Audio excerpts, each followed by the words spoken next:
Have you ever thought just how boring or ridiculous news commentary is today? Welcome to the Real Jacks Podcast with Jim and Larry. The Real Jacks Podcast. From crime and politics to entertainment, you can expect something different. Now, let's get real, Jacks. Real Jacks with Jim and Larry is brought to you by Extreme Wings, 4 convenient locations, family sports restaurant and grill, more than just wings.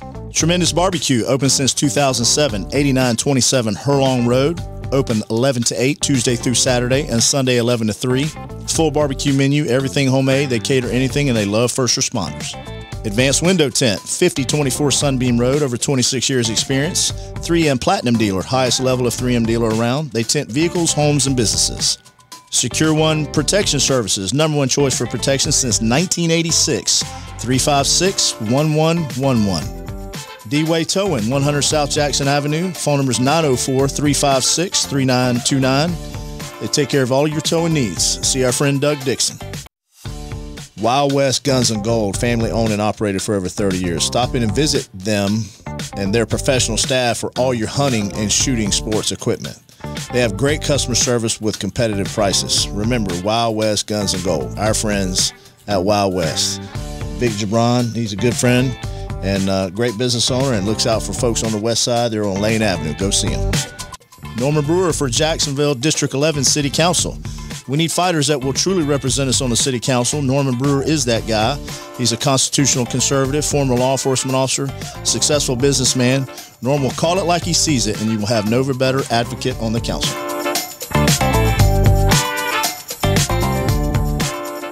Hey, welcome back to Real Jacks with Jim, Larry, and Crawfish. No Crawfish today, but I am back from vacation.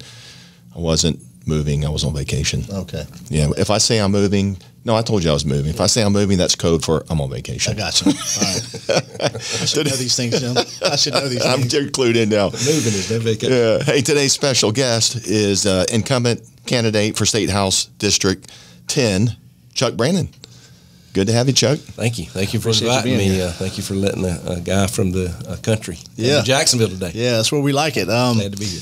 So Ray Walden, I was talking about that. He said, hey, you should talk to Chuck Brannan. You were talking about that other House seat, the one that they're doing in Jacksonville 15. And I said, I'd like to get him on the podcast. He said, yeah, give him a call. He said, he's the only guy I know of in the legislature with law enforcement experience. And y'all I actually don't live that far. I live off of Otis Road. I don't know if you're the west side, on the west side. So I'm pretty close. In fact, I go to Baker County quite a bit, to eat 6th Street Steakhouse and all those places. You get a pass when you come out? Yeah, I usually have to know. I need to check in with somebody. They probably should check me at the county line for other stuff, But I understand, I talked to him a while and I said, man, I'd love to have him on because we've had Cord Bird on and like to get updates on, the stuff going on in the legislature and people like to hear that. So I just kind of want to get your history because you're law enforcement and talk about that and then how you got elected and what counties you cover because I understand there's some changes there you were talking about. The counties you have been covering and the counties you will be covering under the new redistricting. So okay, yeah. So the floor is yours. Thank you. Well, speaking of Cord and I are buddies. Cord was my roommate my first 2 years in Tallahassee, awesome. And he was elected 2 years before I got there. So Cord was a good mentor to me, and of course Cord now has moved up to Secretary of State. Congratulations! Yes. Yeah, absolutely. We're going to have a little get together for Cord in a couple of weeks in McClenny to show our appreciation to him. But I grew up, born and raised in Baker County. My father's from Suwannee County. Okay. And my mother's from Hamilton County. My dad was from Live Oak, and my mother was from White Springs. And my father got on the Florida Highway Patrol in 1961. Wow. And when he came out of patrol school, he back then, if he had been a city policeman in Live Oak, and if you had some prior police experience, they would go ahead and put you to work waiting to get enough people up to have a highway patrol academy.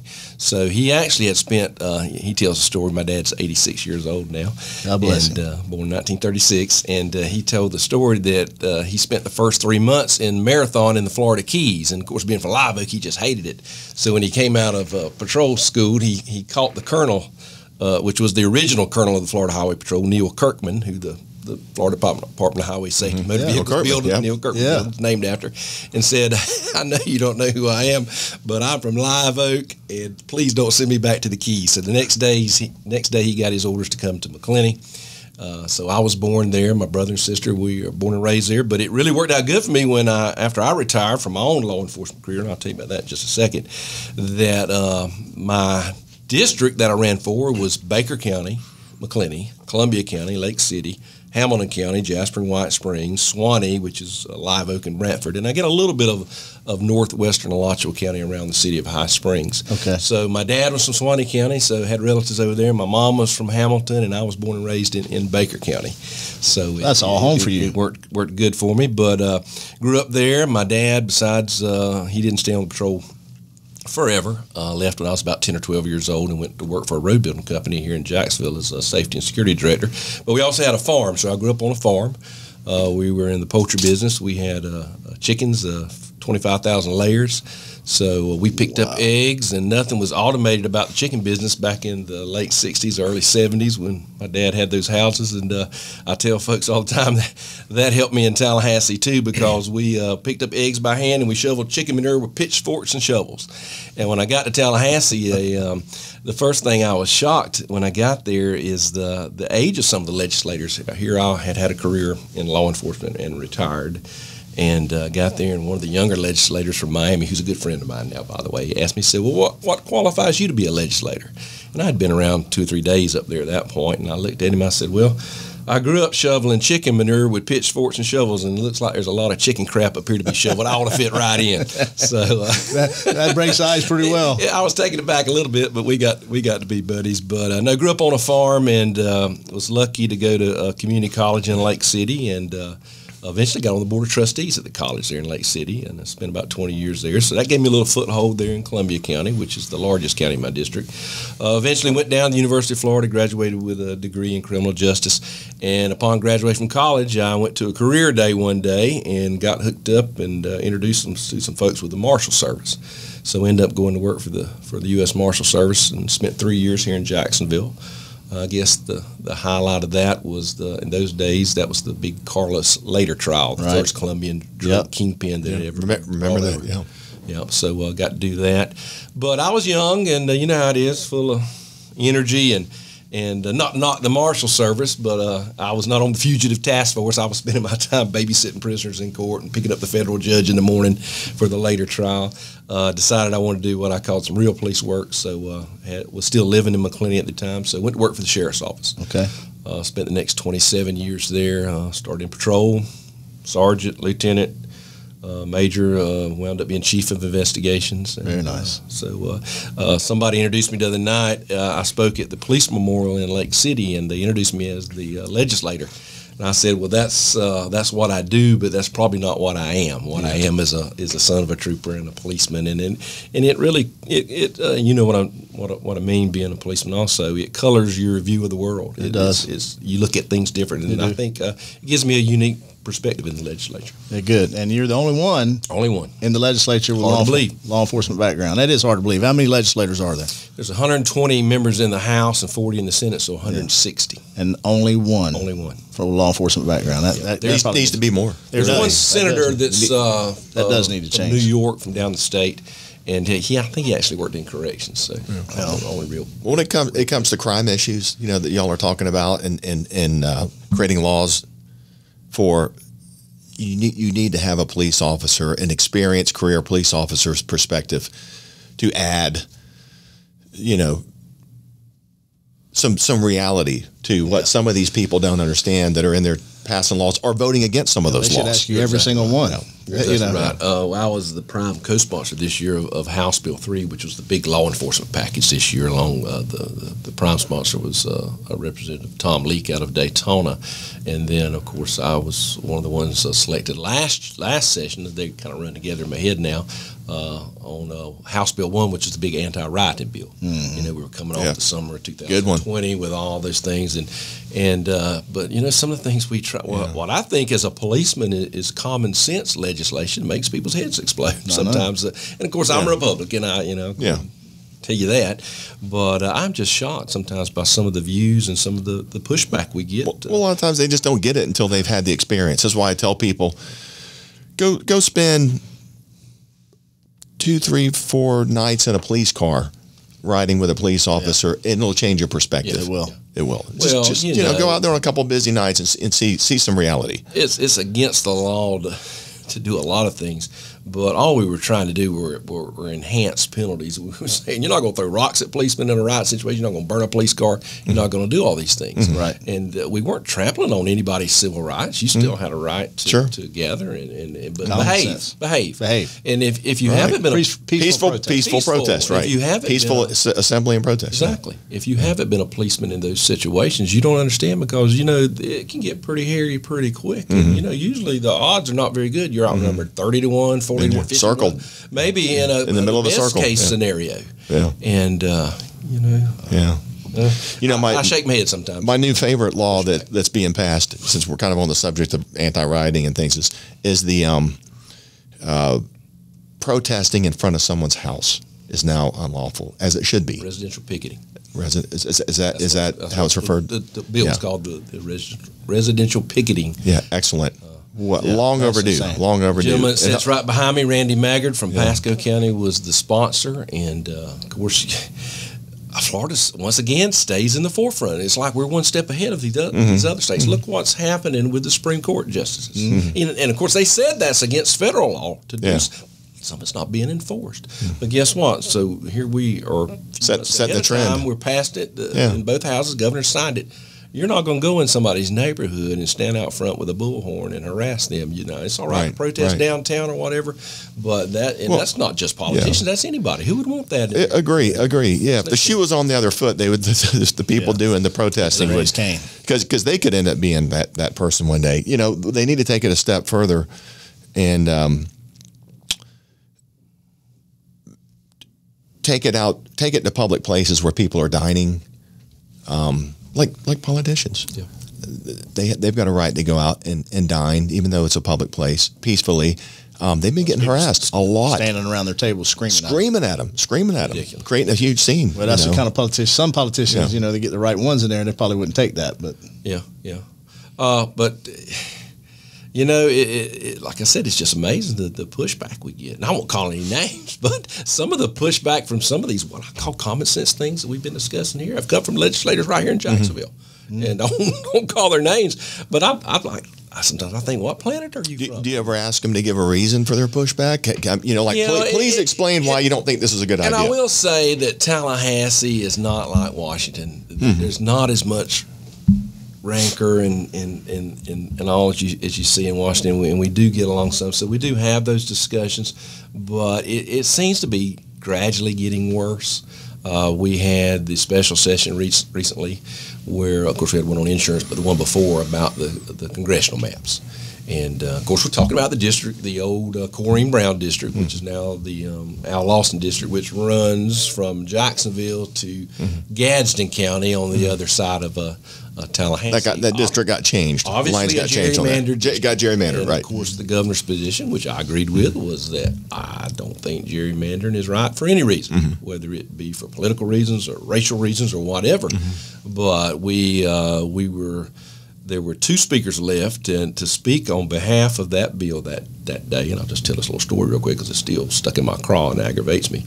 The two speakers left were Cord Bird and myself, proponents of the bill. Everybody, the con had their side.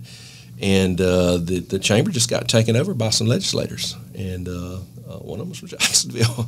And they came down front. They started screaming and hollering. They ripped their jackets off. They had T-shirts on. And just the speaker had to adjourn. We were out for about an hour and a half. And they never quit. We came back in. You could not hear the speaker. And we didn't get – my time was taken away. I didn't get to speak. It was not right. And Cord's time was taken away. Passed the legislation, could barely hear the speaker, what he was calling for on the vote, and we got out of there. So I give that example to show you that it is getting a little worse in Tallahassee, and that's the worst I've seen so far. Now that's more like the kind of stuff we hear about and see in Washington on the street. No decorum. That day. Yeah, but don't they have rules they need to follow? Doesn't security typically, if people get too far out of line? Yeah, don't they start escorting them out of the building? We have a when great group, they get out of control? I guess it was sort of unexpected and kind of caught everybody off guard. And maybe the next time it'll get. Maybe they'll have a plan in place for that, but we've not had that kind of us. Chuck, were those locals or were those people that came in just for that session? They came in from out of town. Legislators. And one was from Jackson. So they were actual legislators. 3 or 4 that were and then, of course, creating the once the 3 or 4 disturbance. rushed the front of the floor of the house, well, why don't others joined in. Yeah. But I was shocked. I was taken aback. A lot of us are, and I don't know what's going to become of it in the long run. But that's just an example of something that's happened that had not been happening. Well, you say you didn't want to mention any names. We mention names on this show. we want to know who these people are. You don't have to. You don't have to, but I mean, this kind of show. I'm not ashamed. This isn't Channel 4. The Jacksonville legislator was Angie Nixon. Angie Nixon. Yeah. Okay. That was about the first word that could be out of my mouth. We probably don't. That was my first guess. Get along fine, but we probably don't agree on any topics, Right. probably at all. No, Okay. none at all. Probably none. Can't find nothing. But back to what I was telling you about the map. What I didn't get to say was that we've been in this district for 10 years. And quite frankly, the folks in Baker County and Columbia County and Hamilton and Suwannee and those counties going back west of Jacksonville toward Tallahassee don't have really anything in common with the constituents in downtown Tallahassee, Right. urban area, urban Tallahassee, urban Jacksonville. No. So it was like our rights were sort of being trampled upon because nobody cared about us. We just got caught in this long, that district was gerrymandered before down to Orlando. It looked like a snake going all the way from Jacksonville to Orlando. And then it got drawn east and west, I guess, 10 years ago when the courts finally got through with it. But I was glad that Governor DeSantis stepped up, and I was glad the legislature eventually supported him, and we were able to correct that. Of course, this is qualifying week, so far it's stood up in the state court. So I guess it will be the district for at least the next 2 years because qualifying's over Friday, and people have to run for election. I was going to say, speaking of qualifying, we've got a couple of days left, and you're unopposed up to this point. Luckily, so far. I saw a gentleman the other day, and I ran first in 18, ran in a primary. I won the Republican primary with 55.5% of the vote. And that gentleman told me, he said, "You better enjoy that, Chuck." Said, "You'll never get that kind of vote again." 55.5%. I said, "Well, why is that?" He said, "Because you're just going to make people mad from here on out. You're going to go up there and you're going to vote on stuff people aren't going to like." And I'm like, okay. So I had to run a general election after August of 18 in November, and I had a Democrat and 2 independents, and we won that election with 72.8%. So then roll around to 2020, we had opposition again, and we won that election with 78.2%. So if I get by this week without an opponent, I'm going to go find him and tell him, "You didn't know what you were talking about." Not a damn thing. Not a damn thing. But we've been blessed. I say that jokingly. We have a great staff. I have the second largest House district in Florida, geographically speaking, with 5 counties. And, of course, we just went through redistricting, and I was on the committee. And my district is, like I said, it's Baker, Columbia, Suwannee, Hamilton, and part of Alachua County, Northwestern. I will lose Suwannee and Hamilton, which is Jasper and Live Oak. And I pick up Bradford and Union County, Stark and Lake Butler, and more of Alachua County. I will have everything north of Gainesville. And you used to live in Live Oak area. No, my dad did. Oh, your dad did. But anyways, you got roots there, so it's too bad you're going to lose that. You really hate losing the counties that you've represented for almost 4 years now, because you have a relationship with the people. You know the sheriff, the superintendent, the county commissioners, and But Bradford and Union's close to where I live, and there's good folks in Bradford and Union County, and the remaining portion of Alachua, which we only had High Springs. We'll get the city of Alachua all the way La Crosse, all the way over to Waldo, next to Putnam County. So everybody's district is changing. Ours not as drastically as some, but we'll probably still stay the second largest House district in the state. One court had changed. It used to be the beaches, north side of Nassau. Yep. Now that's just the beaches, all of the beaches, and then the new one's 15, which is the west side of Jacksonville, north side of Jacksonville, and all in Nassau. Right. Yeah. And that new district will butt up to me. Well, ours in Jacksonville, we've got our city council seats and 3, and I don't know how they didn't fix them.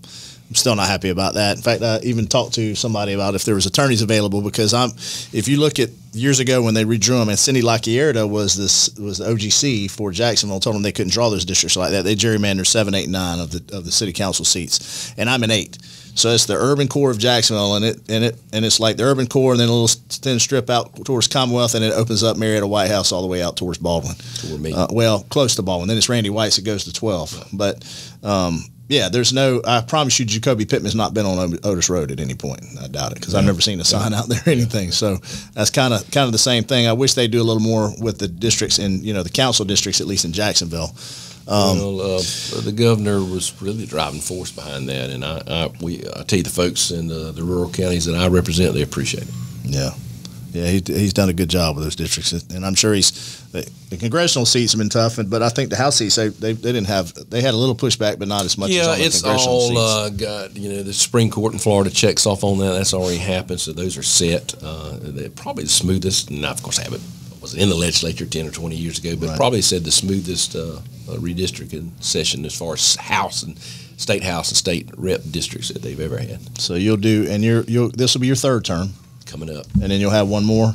You stay 8 years. And then what you gonna do? I don't know. I didn't know what I was going to do when I retired from the sheriff's office. So I still farm a little bit. We've got some cows. I don't think there's ever been a day in my life there hasn't been a cow somewhere in my life. Right. Sometimes it's not as easy to keep up with your livestock when you're in Tallahassee. My brother wishes I'd get rid of them because I'll call him and say somebody called and said there's a cow on the road. Where are you? I'm in Tallahassee this week. Of course you are. Yep. Yeah. He's at the house, but we've had a lot of special always a good one, there's I'm in Tallahassee. There's 6 weeks of committee weeks, and then usually the session runs 9 weeks, so that's 15 weeks that you're there. We're there, yeah. All the same time, or the committees are private? Well, previous. The committees run just prior to the session, usually a week or two break. Okay. So that's pretty continuous. So a month and a half. We've had 3 special sessions, so we've been in Tallahassee about 19 weeks this last year. Yeah. And Florida has a part-time legislature, which I'm glad. That's what it all is. They don't pay you on nothing. We're not like New York, where it's full-time and, they stay up there and spend money 12 months out of the year. That's why their taxes are so Florida, high. we don't do that. Right. No, I tell folks all the time, and even when I started running, and because I was retired, and once I fed my cows every day, I could go out and knock on doors in 5 counties, which that's a job. Lot. I told folks back in I guess I started in early 17 knocking doors that we didn't want Florida, and I think I was one of the first ones saying it back then. We don't want Florida to become like New York, California, and Illinois. I mean, liberal interest. I think seized those state governments years ago and have just looted the. Well, it's gonna change because changing. That's why people moving here. Yeah, Duval's turned blue, and we've got a lot of these people migrating from these very liberal cities, and they're not going to change their voting habits. They're running away from things you think they would. I mean, it would make sense. They're running away from kind of things they created by the way they voted, but they're not going to change. I've talked to some people. I kind of poll them. We have open conversations about their politics and their ideologies, and we're absolutely going to remain Democrat. We're still going to the only person I can say that might be seeing the light is I'll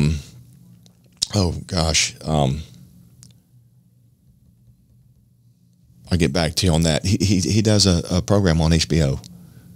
Bill Maher. Bill Maher used to be very liberal. You go back and watch his older shows from 5-6 years ago. Well, now he calls himself a libertarian, which everybody knows a libertarian is basically a cross between a liberal and Democrat. Yeah. I mean, a liberal and a conservative. So he's starting to see the light. He's calling a lot of these people out on the woke thing, and the. I hope you're wrong about that. They're not bringing their ideas, because what happened, a lot of people joke about it. They literally looted the taxpayers in the form of endless red tape and regulation and higher taxes. Yeah. And that is the exact opposite of what we've done. Look at Florida this year. We don't have a deficit. We have to have a balanced budget. We have one again, and we have about 20. I think the estimate is $20 billion in reserves. Yeah, that's the way it should be. Well, look at the election and things. Yeah. There, they've got a deficit. What's Florida got? Sales tax holidays. That's right. Because we can have back to school and disaster preparedness, and we've got a month-long gas tax holiday coming up, which is a little bit of help. Of course, that gas Lenny Curry raised another conversation. Lenny Curry raised it in Jacksonville. Yeah, he did. We've got even ones coming up to harden your homes, windows and garage doors against hurricanes. If we didn't have a balanced budget and surpluses, we couldn't have a sales tax holiday for diapers. That's right. Back to school clothes and all. Means they're running in the black, not in the red. Exactly. I tell you, my cousin, the one that's done pretty well, kind of got a big houses like Jim. He had a house, 14,000 square foot out there in Ocean Way on the river on deep water. So he sold it $2.4 million. A couple out of Connecticut. Now, his property taxes, obviously, for being on the water were like $27,000. The couple that bought out of Connecticut had a big house, similar size, on some water up there, and their property taxes, like the previous, when 10 years ago, was like $30,000. Their property taxes last year, before they came and bought that house, $175,000 a year. No wonder they're coming to Florida. My wife laughs at me all the time. I fuss and complain about taxes like everybody. And, of course, my wife's born and raised in Mandarin. She's from Jacksonville. And when she moved to McClenny, it was culture shock for a little while. Yeah. She keeps IT and hot coming back and forth. Her mother still lives in Mandarin. But I was complaining about my tax. She said, let me see that bill. And I was like, what? This is nothing. And then I pulled up to a stop sign the next day, and about 6 or 8 cars came by, and I'm sitting there waiting. I'm going, golly, what in the world? All this traffic. Open the floodgates. What's going on? She goes, what are you talking about? But I tell folks all the time, they are discovering Baker County. Because all these very rural counties are getting discovered in Jacksonville because of the crime. Nassau, Clay, St. John's. And also, they've about filled up St. Johns County and Clay County. Right. They're working on Nassau. Right. It's all spreading out east into the ocean. So where do you go? You got to go west. Buy property now in Bradford. It'll be worth. I may not see it in my lifetime, but it's coming west of it. It's all expensive. Well, it's just the people are flooding in. So we were talking about voting and Florida turning blue or red, or it's kind of on the borderline. Before this great migration occurred of all these Democrats coming into Florida, we had the election with Andrew Gillum from Tallahassee. Wasn't he Tallahassee's mayor? And our current governor, Ron DeSantis. And you remember the very narrow margin that DeSantis won by. Well, there's a heck of a lot more Democrat voters now, and I've said he lost Duval County. He lost Duval County, exactly. So if that same election was happening today, that one that happened was it 6-7 years ago or whatever, today, I doubt DeSantis would win. I'm not saying the 2022 DeSantis. I'm talking about the DeSantis that ran back then and Gillum. If it was just happening today with the amount of blue voters we have, but I did see they won't beat him now. The Republican numbers though it hadn't happened yet. The Republican numbers are up in Florida. The actual I saw the raw data the other day. Well, the numbers are up, and we are. I forgot what we are. We for the first time are ahead because Florida has always had a few more Democrats. Well, New York, Colorado, Jacksonville's up. Democrats in New York, but not overall. Florida Republicans. That's good. Yeah, and all these predominantly liberal states do have Republicans, and a lot of these people fleeing may just be a lot of Republicans. Hopefully so. So we're hoping that's the case. Like I said, I hope they don't. That they are fleeing those bad policies, and they see that, and they don't bring those ideas. Yeah, these policies that just don't work. The companies and people leaving California, going to Texas, Nevada, other places to get away from the same kind of things. Right. So they deal with the same thing that's coming from New York and all those. Trump moved here, Limbaugh moved here, a lot of them moved here to get away from the taxes. You're paying 60% of your salary in taxes. It's insane. It's insane. So you get 2 more years, and then you're just gonna 4 2 for this company. We're the only strange. If you get elected sheriff or tax collector or school board or whatever, you don't take office until a month, or if you win a sheriff's election in November, you don't take over until January. Right. We take over at midnight that night. Do you know that? Oh, no, legislators are in that night. Yes. So you go to sleep and you wake up, you're the... Yep. Election day, November, will be midpoint of my term because I will start my 3rd term that night at midnight. Chuck, going into your 3rd term, tell our listeners what do you what kind of goals you have set? What kind of things you want to accomplish in your 3rd term? We want to continue to do just what you've been talking about. Push a positive, uplifting, conservative agenda, because that is possible. People think it's not. Some of the things that I've done already, the first thing I did, I'll tell you about this, I'm really proud of this because I see this every day. Being a policeman, I wanted to go back and start recognizing all the officers that were lost in line of duty. So the first bill I filed when I got into the legislature was to go back, and I had a great trooper down the state, a Major Chandler with the Highway Patrol that really did the research, and he and I both like history. We went back and we named stretches of highway for every Florida Highway Patrol trooper killed in the line of duty, all the way back to the forerunner, I forgot what it was called, the Highway Patrol, 1936. So we got that done. Then the next year, we went and named stretches of highway for our ag law folks that work the inspection stations. Nice. And so we're still working on that.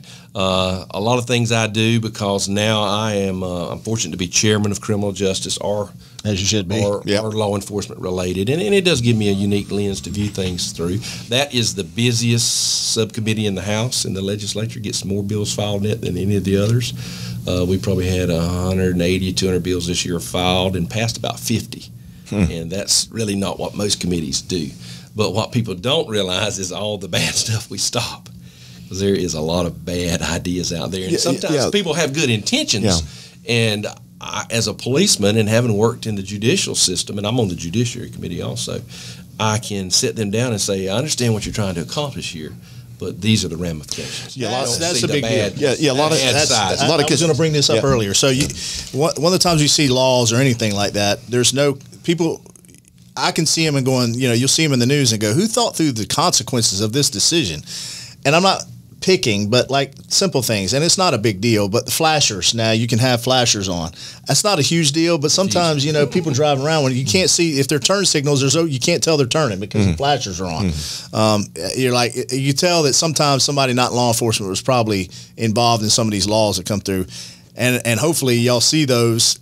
And look, the logistics of an officer actually enforcing some of these are tough. Well, the texting stuff is even kind of tough. You get to Jacksonville and they want officers to enforce certain laws. In between what? In between what are they actually going to take the time to go enforce certain laws that are really tough to enforce? It's kind of tough, and having you down there sounds good on paper. It does, and it makes you feel good. I'll give you a good example. He's a real good friend of mine, a legislator out of Miami, and it was a terrible situation. A child was killed in an intersection crossing the street in Miami. A lady, from what I understand, ran a red light a few seconds after it turned red, and probably was looking at her phone. Well, just a terrible situation. But for some reason, the prosecutor down there didn't prosecute. I think they got off with some type of traffic citation. And so the community was in an uproar about it, as they should have been. Right. Well, the way they wanted to fix it was, they said, well, let's fix it where if you do 2 moving traffic violations together or in quick succession, that becomes a felony. Ooh. So... That's pretty harsh. That's pretty harsh penalty. Down Interstate 10, leaving Jacksonville. You're talking about moving violations, not criminal. I'll give you a good example. I'm going 59 and a 55.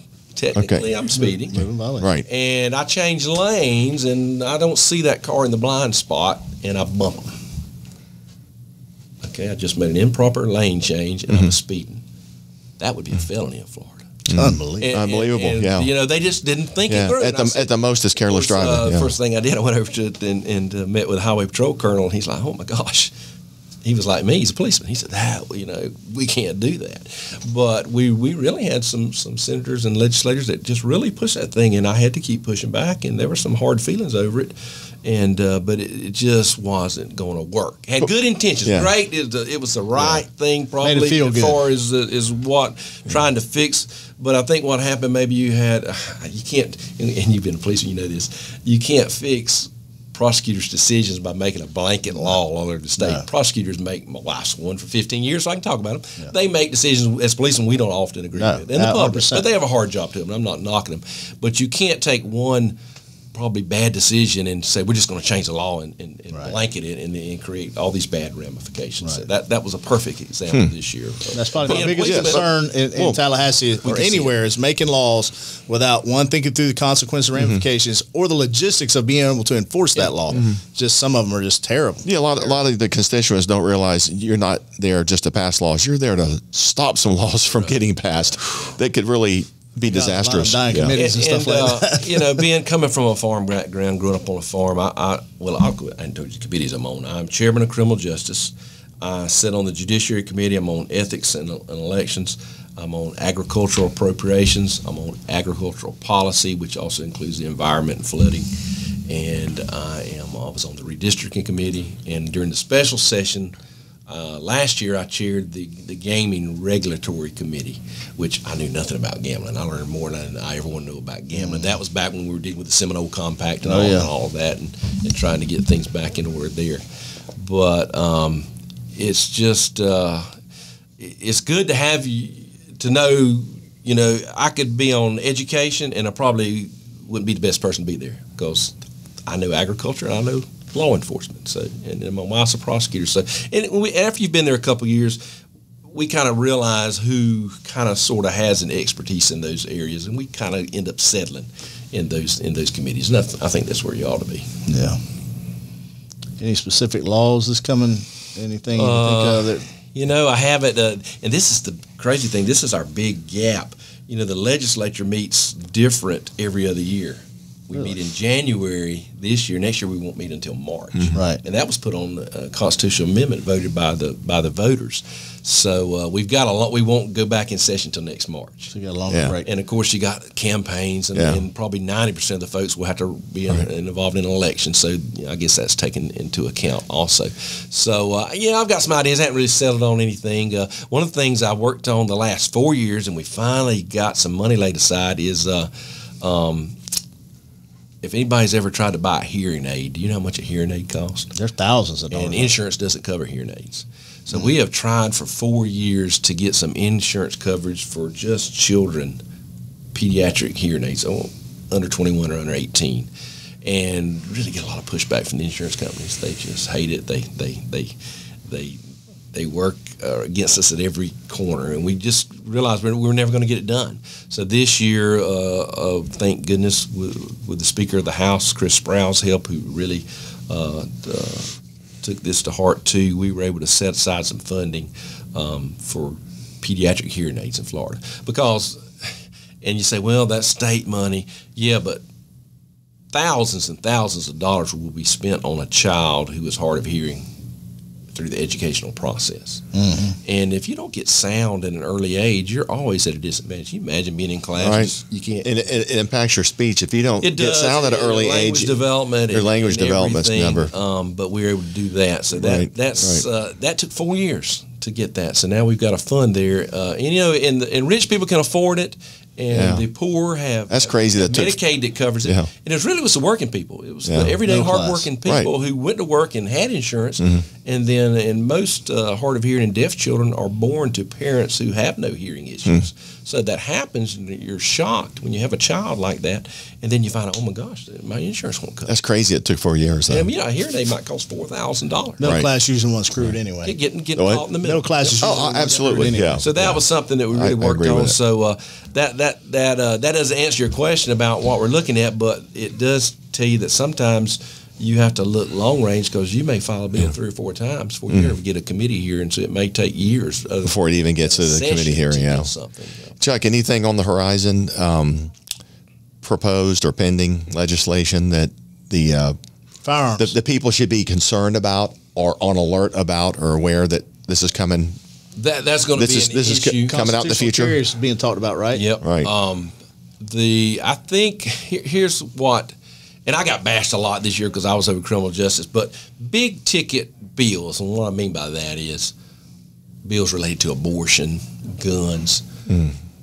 The legislature sort of set up in a like it or not like it, a top down system. The leaders set the agenda, the Speaker, the Senate President, what have you. And the House tends to be more conservative than the Senate. And I think that probably would have passed the House this year. Has no sponsor in the Senate. And you can't pass a bill without a House and a Senate. It has to pass on both sides and come together at the end. So they really get, the gun proponents get upset that it's not getting passed, and then the con sides, they're mad because some other bill got blocked, and lots of bad bills out there too. There was a bill this year to make you have a background check when you buy ammunition. Now, can you imagine going quail hunting and you go buy a box of 20 gauge shotgun shells? You got to do a background check. So people forget sometimes the bad things, but consequences, ramifications. There'll be new leadership in the House and Senate next year, and they'll set that agenda. And I believe, and the governor said he will sign it. So I believe there will be a bill. Constitution. I don't know what it will look like. People throw out all these terms, and then you got to break it down. Well, what does constitutional carry mean? It means that you don't have to get a permit from the government. And then there's also the open carry side of it. So what that bill will look like, I don't know. I believe that some form of it will pass in the House. It may be completely all of it, maybe part of it. I don't know. Somebody called me about it and said, hey, what's your thoughts on this? Would you support us? Like, absolutely. With the understanding, that because I've heard of constitutional carries or open carry that where they want to punish law enforcement for questioning people that are carrying guns. Yeah, you got to eliminate that. I said there has to be zero hurdles for law enforcement because people are going to carry guns. If you pass a law like that, they're going to say it's my constitutional right, even though I'm a convicted felon. Right. So they should be able to, under any circumstances, ask somebody. You've got to find out if they're convicted. Yeah. And of course, the way the law would be written was, that those folks, they can't. You can't. That doesn't get them around it. But there would have to be avenues to do that. Right. Well, then you got to have some kind of credentials. Probable cause. I mean, Chuck, so just throwing terms out like that, sometimes that's why people get so mad. They get so hostile and aggravated. There's once again, you got to look at it all because it affects everybody. Right. But the governor says he wants it. I've seen some things the last couple of weeks where some of the leadership said that they're open to it. So I think there is a much better chance that something will pass this year than has been. Good. And we're. I tell people all the time, I'm pro-life, pro-Second Amendment, and anti-tax. Yeah. So I'm all for it. But protect law enforcement in the process, obviously. I'm a policeman, I've seen all sides of it. But there's a way to do it. I don't think you should have to go to the state, and it don't matter who it's under the Commissioner of Agriculture now. So, of course, now it's Nikki Fried. You ought to have to go to Nikki Fried to get a ticket to exercise your Second Amendment right. Let's talk about pay the money. Let's talk about that. And then wait 3 days unless you have that. Right. Yeah. But then I chair the subcommittee where those things start, and I don't know where I'll be next year. May be in that committee, may not even be on it. I don't know. May file that bill. I don't know what I'll do. But we get blamed a lot, and I'm not knocking anybody, but I'll go back and say it this way politely: big ticket items, abortion bills, gun bills. They are driven from the top down. Yeah, so if there's an appetite from the leadership and the governor's office, it'll probably get done. You're talking about constitutional things, constitutional big ticket items. Hey, but let's talk about this constitutional carry. I'm a big pro 2A guy, but I don't think everybody should be allowed to carry a gun. And I'm not talking about just felons. Not everybody. There's a lot of people out there I've encountered that has no business carrying a gun. They aren't.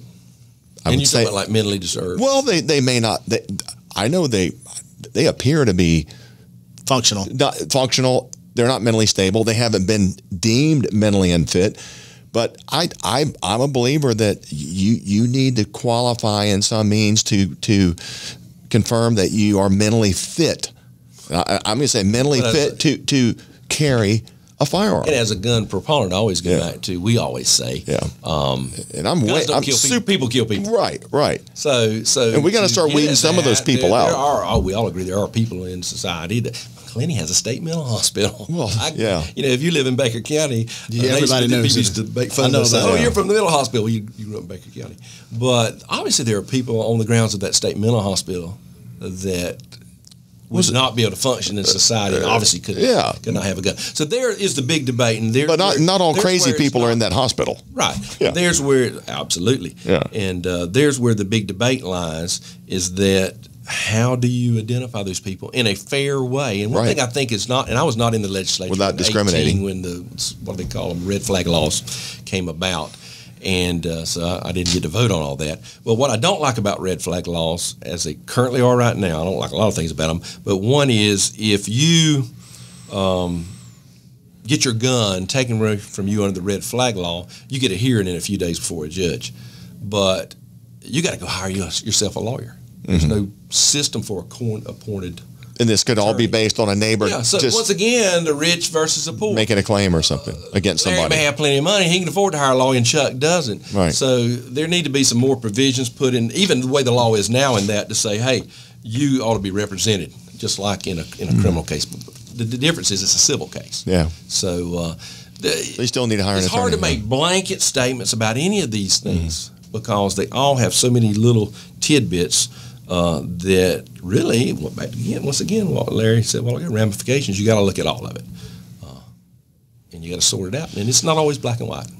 Red flags aren't necessarily Republican or Democrat either. Yeah, we've got an RPO unit in Jacksonville, and I've seen some good stuff. You get neighbors. I've been on some SWAT call-outs as a commander of the SWAT call-out, patrol commander, where people got their guns taken, and you're thinking, thank God their guns, they don't have guns right. Right. And then a lot of times you can say, our policy, they can, the neighbor, family, somebody, they can hold the guns for them until it might have stopped a mass shooting. You can't have it so that man, girlfriend, or wife goes down and says, well, Larry's 100%. Well, court take his these red flag laws and that's not the way exactly. They got the potential for abuse. They can be abused. The police, and the police have to some pissed off neighbor or whatever. It can't be the wife. So there's some stuff to look at with that. Both sides. They've got the potential. Those red flag laws got the potential for being abused. Kids, Jim, I asked Jim this. I don't want to get too. So the feds are working on expanding the age 18 to 21. Well, not necessarily that. What they're saying is, I think that they've had discussions and they've had Republicans involved that they're going to expand the background checks for those under 21, between 18 and 21 for those background checks. I think they ought to go back to I don't know how you can do that if they've been Baker Act. A lot of times I think some of them should have been Baker Acted that haven't been. Family members kind of, we'll get past this or get past that. They've ignored or not checked behind their kids. That's part of the problem is some of these kids that go off the range and end up, the parents are not involved. Parents are not digging into their back. Like I search my kids' vehicles. They always call me a cop because I would look in their views. I check, whatever their phones. I mean, I was always. You're one of those parents. Oh, yeah. But being a parent. Yeah, being a parent. So what is your views? I almost think, I don't want to say this, but buying a gun, there should be some maturity there. Do you think 18 years old is good? Buying a hunting rifle back in the day when I grew up, it was not a big deal. In Baker County High School, this is what's had them in the back of the truck. We used to have them in the back window of the truck. We had trucks in my parking lot. Or my mind wrapped around. You're right. Everybody in Baker County hunts. Right. And they still do. Back when I was in school, and I graduated in 1980, you could probably look in the parking lot of the pickup trucks at the high school parking lot, and most of you remember the old gun racks. Mine too. That's what I'm saying. Had a rifle, I know rifle and shotgun. High school, we saw a few. What's changed? Yeah, and what's amazing is changed with the world. Right. Well, a lot. But hey, back to your question though. There are 18-year-olds that are very mature.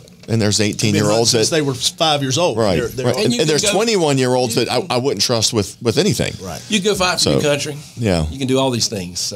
But Chuck, I think what it boils down to is, we just had in the wake of 2 mass shootings where that guy went to that shopping center and shot all those people, and then we had in Texas, Uvalde.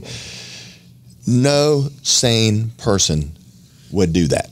I don't care how old they are. No sane person is going to go walk in and do a mass shooting anywhere, be it a school, a grocery store, post office, or whatever. So it's a mental health issue. It's not the gun's fault because you can go in there with a machete and do the same thing. It'd just be uglier. It'd be horrific. School. You could go in there in 5 minutes and kill the same amount of kids, but they've got to start being able to identify people that have mental health issues because no sane person is going to do that. Well, back to that's what it boils down to. Guns don't kill people. People kill people. I saw. So somebody sent me the video. Have you seen the video? And I think Jim saw it. The guy that shot all the African Americans in Buffalo. Somebody sent me the video of it. First person video. The guy had basically a body cam on when he did it. Yeah. And when I opened it, I didn't know what it was. So he sent it through Messenger, and I got it. The grocery store. I'm telling you, I got sick. Yeah.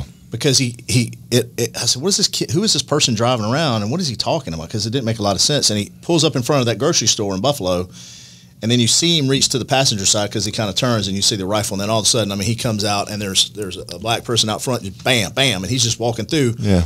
Until he passes a white guy tucked down behind one of the things, and he's, I'm sorry. He apologizes. And then walks. You see him shoot somebody standing there with a cake. There was a grandparent that had a cake for their grandchild. Shoots that person like 86 years old. Literally made me sick. How did he go through and nobody ever saw that he had some problems that somebody should have addressed? Right. He should have been Baker Act at some point. Which could have been like a red flag thing, or at the very least, somebody going, whatever his name was, we'll call him Billy. Billy's not right lately. There's something going on with Billy. But then some people shooting kids. How do you do that? Right. How do you do that? Well, a lot of these guys, the guy that did it in New York was streaming live. But a lot of these guys, they will put messages out on social media in advance Well, they say that some federal law enforcement will see That's them where and red flag laws could really help address them. But I don't know how do you fix some of that? It's just it's a mess. And then what's the ramifications? How far do you go? Because the problem is, and I'm a super 2A guy. These keep on, and eventually you get people elected that make it so far left that no one can have a gun. You know, they're trying to. You have a rebound effect, right? You hate to see when the issue gets hijacked too, when a terrible thing happens, like what happened. And I can tell you my whole life story. I've got a 28-year-old son. I got a son to be 4 years old next week. So I got a little son. Wow. I got two only children. And of course, I was telling y'all that I had lost my wife in a traffic accident after being married 17 years, and then got remarried. But anyway. So what happened is terrible, and I think about my little child. You know, he's at a daycare center today. Mm-hmm. But I hate it when the left, when the anti-gun people hijack the issues. Right. And say, here we go. Oh, here's our opportunity that we've had this. Right. Mm-hmm. Because it's not the law-abiding people that are doing this. No, that's right. It's not. You know, so that's why I tell folks. You're just going to pass a law. You're just going to restrict them. Anti-tax. I mean that first. Right. I mean that first. But I'm going to use common sense. And I'm going to let somebody hijack an issue and come out here and try to take our guns away from law-abiding citizens, because that's what this country was founded upon. We'll check the first. That's our founding fathers. And well, their argument is going to be when the Constitution was created, there weren't assault rifles and there was no need for assault rifles. So their first attack is going to be take away the assault rifles. But somebody needs to explain to them. Somebody could walk into a building where an assault rifle was used in a mass shooting and do the same thing with two high-capacity pistols or a regular rifle with a couple. What an assault rifle is anyway. With a I got a 30-06 hunting with a pocket full of magazines, full magazines. More damage than exactly. an AR-15. You could a bullet about that big. You could take three people out at once. 223 bullets, like right. So that always derails the magazine capacity. The anti-gun folks too. The liberals that we know ideas when I say, okay, you want to ban these assault rifles? Explain to me what. Well, they think they're machine guns. Is it what it looks like? It's made out of plastic. The stock is plastic versus. I don't even know what you're talking about. What is an assault rifle? Every person. AR stands for assault rifle. Well, we know it. Yeah. Well, they think they're all fully automatic is a problem. Yeah. Everyone I've talked to thinks they are machine guns. Right. But like I said, my 30-06 hunting rifle that I've had since I was young, probably belonged to my granddaddy, is probably a lot more powerful. Absolutely, yeah. Shoot through that wall right there. Right. But then you got to watch out too. And they start doing this. They start banning all our stuff. They ban our hunting rifles. You know the gang. It was the MS-13 comes from South America. Yeah. You know, they've infiltrated the U.S. and have for some time. You know what their weapon is that they use? A machete. A lot, yeah. I mean, he's got very often, and you know, you could wreak some havoc with a machete. We've seen it with an automobile. Yeah. With an automobile, right? So anything can be weaponized and do about the same amount of damage. Nuts. Like with the Brady Bill, where they had 10 guns. Unless you were law enforcement, you couldn't get a pistol with more than 10 rounds, which made no sense. And I say, has any of these folks ever been to a gun range and saw somebody that can actually shoot? Change magazines, they can do it less than a second. So all that means they got to carry one more mag. And that's what I was saying. Second, it won't mean it walk in with a pocket full life. A pocket full of magazines from 15 to 10 in a regular semi-automatic. That's some when it gets hijacked. That's what the things they create. Like you say. But thank goodness we've got good conservatives in the legislature. Like you. That won't let that happen. Well, I brought that up because I think that's got to recruit some more. That's the battle that's coming. We do. Yeah, that's the battle you're going to be seeing next year, because that's going to be back in the forefront again, especially with the current presidential administration. There's going to be a really strong push to ban assault weapons, and hopefully they're gone next year. And this and but that. That bill, like I said, would pass the House last year. This year is I don't know what the temperature is over in the Senate. That's where the answer's going to lie. Have to weigh that out. It would pass certainly. Man, okay, you've had a. And now you told me when you graduated, so I know your age. Yeah. I just turned only 5 years, 60 this year. You're only 5 years old. Join the club. But like I said, I was married for 21 years to a wonderful lady who was an elementary school principal. Lost in a traffic accident. My son was 12 years old, so I raised him. She would never thought we'd have survived. She could she does see us now. But he's doing well. Single for about 8 years. Yeah, he actually he did a gubernatorial fellowship last year. He's 2 classes. He's graduated with his bachelor's degree. Chase is his name. He's 2 classes from his master's degree. He was in the College of Agriculture at the University of Florida. But he got offered a fellowship, a gubernatorial fellowship with the governor's office, and he did that last year. And when he finished that, Daddy was like, well, you're going to get back to Gainesville and get those last 3 classes and finish that master's. Well, he got offered a chance to go to Washington for 6 months. Florida has a federal legislative affairs office on Capitol Hill. So he went up there for Governor DeSantis for 6 more months. So he came back in January, and I'm like, you're getting back to Gainesville to finish that master's degree, right? Well, I've been offered a spot on the governor's campaign team. So he's been doing that for the last few months. And then this week, another great guy, our chief financial officer, cabinet official in Florida, Jimmy Petronas, has got Chase over helping him. So he's now on the Petronas campaign team. You know, all the cabinet officials and the governor, everybody's up for re-election this year, all good folks, Ashley Moody and Jimmy Petronas and the governor. So he's both of my boys. My little 3-year-old, who will be 4 next week, and my 28-year-old are both better politicians than I am. Yeah. Which don't take a lot to be better politicians than me. Some people that are not better politicians make better politicians, in my opinion. And the other thing is my wife, Laura Lee, who is a 15-year prosecutor for the state attorney's office, started out here in Jacksonville in the 4th Circuit, but eventually came to the 8th Circuit. Our county judge, and we only have one county judge in Baker County. He got elected when he was about 26 years old. Wow. Been in office about 30 years. In December, decided I'm going home. Retired. So he retired. So we have been without a judge until the end of May. But my wife was appointed county judge at the end of May, and to finish the 30 months remaining on. She's the interim. Judge Williams. Well, I don't guess you call it interim. She's it. She have to run because it's not like appointed. We'll have to run eventually, not till 24. So there's 30 months remaining. Good. It's a little different. Judges, the rules, and all those things. Elections are different than other things. I know y'all just had a deal here in Jacksonville with the sheriff, and now they'll run in August. 23rd. That's but judges are different. She'll have 30 months. That's county court? County, and she's the sole county. Okay. We only have one county judge in Baker County. So she's the face. A lot of counties only have one county. Of course, you'll have multiple county judges here in Duval County, but we only have one. 8th Circuit, which is headquartered out of Gainesville. So busy times for us recently. Yeah, and we can't thank you enough for coming over here and talking to us. Thank you for just having a country boy over here in Jacksonville. I hope I didn't bore y'all to death. Yeah, man. I think we could have you back and talk about some 2A stuff. You get back beyond the session, we'd like to have you back. Things that y'all got done. Well, if we get past Friday and don't have an opponent, maybe we'll have a little bit of a breather and we can come back and we won't have to wait till after because that'd be a long time waiting. It'll be next summer before we get back after next session. So that's right. I'm glad to do it. Thank y'all for having me. Yes, sir. Come back and see us. Coming. Absolutely. Yeah, well, I'd like to get you and Cord in here together and talk about some 2A stuff. Secretary of State. Some 2A stuff. And Cord chaired the same committee that I chaired this year.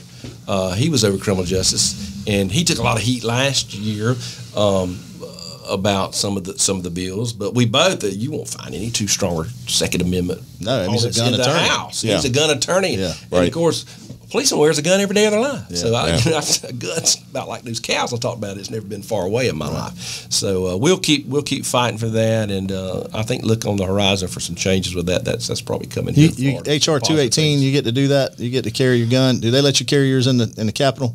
Some do, and some don't. I won't tell you which ones do. Of course, as former law enforcement, you can carry it HR 218 anywhere in the U.S. Will they let law enforcement, like if you're a representative, can you carry your gun? Sure. In the Capitol. In the Capitol. Okay.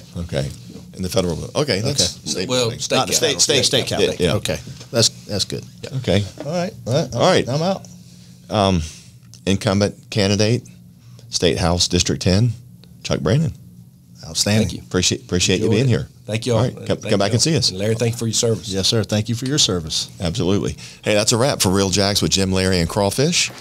And thanks for listening. Thanks for watching. We'll see you next time. Thank you.